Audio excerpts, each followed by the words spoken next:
I mean, this was an epic meltdown. Take a look. This is clip 1. What do you say to the 40% of California voters who you'll need in order to win who voted for Trump? How would I need them in order to win, man? Well, unless you think you're going to get 60% of the vote. You think you'll get 60%. Everybody who did not vote for Trump will vote for you. That's what you're thinking. In a general election? Yes. If it is me versus a Republican, I think that I will win the people who did not vote for Trump. What if it's you versus another Democrat? I don't intend that to be the case. So how do you not intend that to be the case? Are you going to ask them not to run? No, I'm saying I'm going to build the support. I have the support already in terms of name recognition. Mm-hmm. And so I'm going to do the very best I can to make sure that we get through this primary in a really strong position. But let me be clear with you. I represented Orange County. I represented a purple area. Mm-hmm. I have stood on my own 2 feet and won Republican votes before. That's not something every candidate in this race can say. If you're from a deep blue area, if you're from LA or you're from Oakland, you don't have an experience. But you just said you don't need those Trump voters. Well, you asked me if I needed them to win. So you don't think I feel like this is unnecessarily argumentative. What is your question? Wow, you big green dummy. Wait a minute. I'm answering all my questions like this from now on. Yeah. Right. What's going on with the hand? Okay. I'm going to call it. Why are you asking me questions in an interview? But I want to have... The question is the same thing I asked everybody, that this is being called the empowering voters to stop Trump's power grab. Every other candidate has answered this question. This is not correct. And I said I support it. So, and the question is, what do you say to the 40% of voters who voted for Trump? Oh, I'm happy to say that. It's the do you need them to win part that I don't understand. I'm happy to answer the question as you have it written, and I'll answer it. And we've also asked the other candidates, do you think you need any of those 40% of California voters to win? And you're saying, no, you don't. No, I'm saying I'm going to try to win every vote I can. And what I'm saying to you is that... Well, to those voters. Okay, so you... I don't want to keep doing this. I'm going to call it. Okay. Thank you. You're not going to do the interview with us? Nope, not like this. I'm not. Not with 7 follow-ups to every single question you ask. Every other candidate has answered our follow-ups. I don't care. I want to have a pleasant, positive conversation in which you ask me about every issue on this list.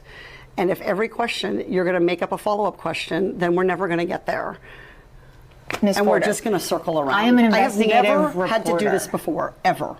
You've never had to have a conversation with to end an reporter? interview. Okay, but every other candidate has done this. What part of I'm me? I'm running for governor because I'm a leader. So I am going to make... So you're not going to answer questions from reporters? Okay, why don't we go through? I will continue to ask follow-up questions because that's my job as a journalist, but I will go through and ask these, and if you don't want to answer, you don't want to answer. So nearly every legislative... I don't want to have an unhappy experience with you, and I don't want this all on camera. I don't want to have an unhappy experience with you either. I would love to continue to ask these questions so that we can show our viewers what every candidate feels about every one of these issues that they care about. And redistricting is a massive issue. We're going to do an entire story just on the responses to that question. And I've asked everybody the same follow-up question. A nice, respectful conversation with you. Positive. Positive questions are disrespectful. Shelly, bottom line, Californians in whatever this district is, what she's saying to you all is that she doesn't give a damn about you. She don't care about your vote. She's going to go after the people, the blue people in that purple area, whatever she thinks she can win. Trump voters or people who have questions, intelligent questions, reasonable questions, you want to ask her about policy. She's saying F you. That's it. That's all she's saying. That's what she's saying. Yeah. Nicole, what did you think of Porter? And she's in the lead. I know.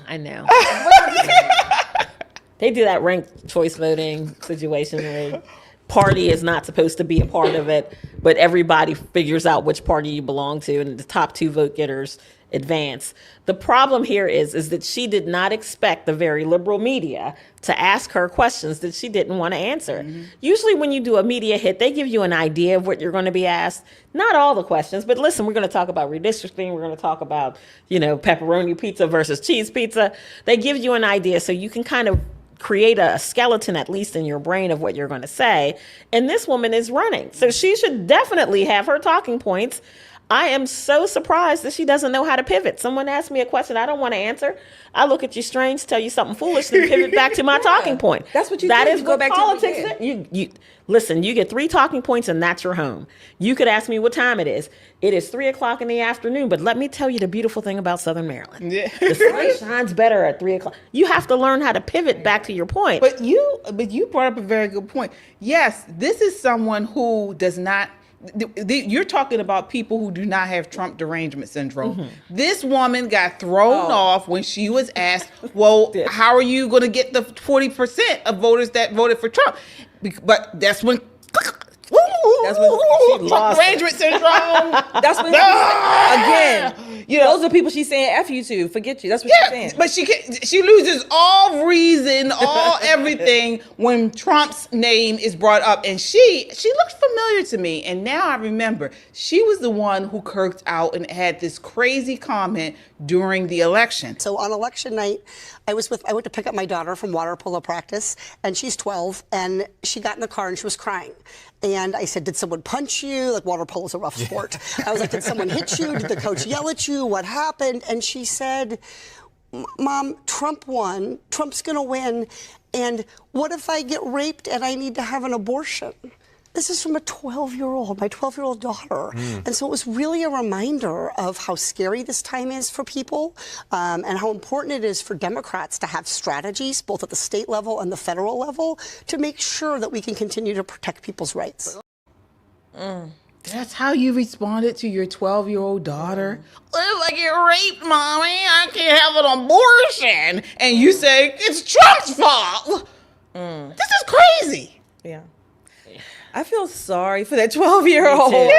I'm a little concerned about this 12-year-old, number one. Number two, that your 12-year-old is that emotionally and psychologically affected by President Trump, certainly over the issue of getting an abortion. If she's raped, I'm a little concerned about what you and maybe her dad are teaching her, or the lack thereof. But if I was in that car with that 12-year-old, I would have just driven to the nearest emergency room at that time, because I would have asked for a psych evaluation for my 12-year-old, and maybe even the mom. Yeah, I mean, 12 years old, you're just learning how to put pads on, sanitary napkins. And you talking about abortion? Come on. But imagine what this child hears traveling with her mother. Exactly. Imagine. So this is the thing. Like, I've been a Republican my entire life. Technically, I was born Republican, right? My daughter has been with me to many, many meetings. But I always had to rein myself in just a little bit, check my language just a little bit, because young ears hear what you're saying, and sometimes they don't know the intent behind it, but they hear the words. So you have to be very careful. Clearly, her mother didn't know that, because a 12-year-old who's worried about rape, first off, let's do that, and then follow it up with, well, of course I'm going to have an abortion. Where am I going to get that? I mean, there's so much wrong with that statement. There's so much wrong with that statement. And it shows you clear lines of demarcation between the two Americas, right? Because her goal is to make sure that her daughter can have an abortion. My goal is to make sure that my daughter never has to have an abortion. We're dealing with two whole different sets of mores and norms in this nation. And granted, there's always a place for shades of gray and, the big bright rainbow and that whole bit. But this is demonic. Yeah. If your 12-year-old's major concern is where she's going to get an abortion after a rape, Yeah. there's something sick about most that. 12-year-olds don't think that. Don't even have the idea that they're going to be raped, right? I mean, they may hear the 12 word. years. What 12 years? Who's thinking about an abortion at 12? Seventh grade. I was in 7th grade. I'll never forget it. And my stomach was hurting all day. And you thought you were I was raped. English. I was in English class, and I looked down, and my pants were saturated. Yes. And I got my period. Yeah. I just got my period. 12 years old. That's it. What? And I called my mom, and she came and got me. That's it. And brought and we went to this grocery store to get the pads. And it was I'm not thinking about getting raped and then having an abortion. Exactly. There are so many other things that 12-year-olds should be focused in on. And, the truth of the matter is that there's some things that are going to continue to separate this nation. Yeah. Absolutely. Because that, and this child may be absolutely lovely, but that is not the kind of child that I want in the classroom with my daughter. Or my son. Oh, I don't want it. I feel sorry for the child as well, but bigger issue is that I can't stand, of course, I detest, like most people, normal people, when people just ruin average, decent, good children.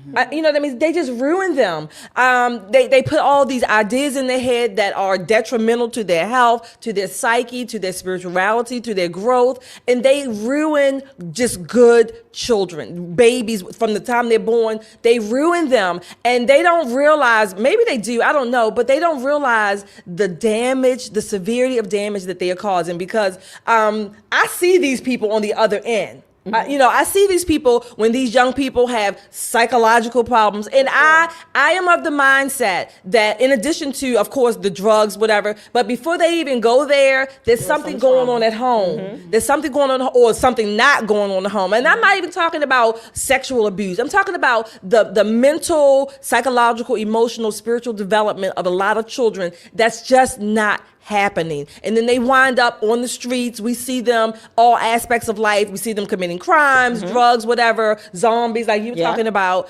I mean, people that ruin children, I detest. Yeah, because you're robbing them of a childhood. Yes. And that childhood, like when you think back to your childhood, especially as an adult, that's a foundation for making friendships, for learning how to communicate and socialize with other people. When the children are, and that was like the greatest sin of COVID, is just separating children away from the rest of the world. When you add that in, that your mom's a whole lunatic, and her biggest concern is that you're able to have a baby sucked out of your womb. There's a whole lot of things that this girl's probably heard in her little short 12 years that are a cause for concern. And it's going to shape who she is for the rest of her days. Yeah, you guys sound off in the chat. Let us know what you think. I know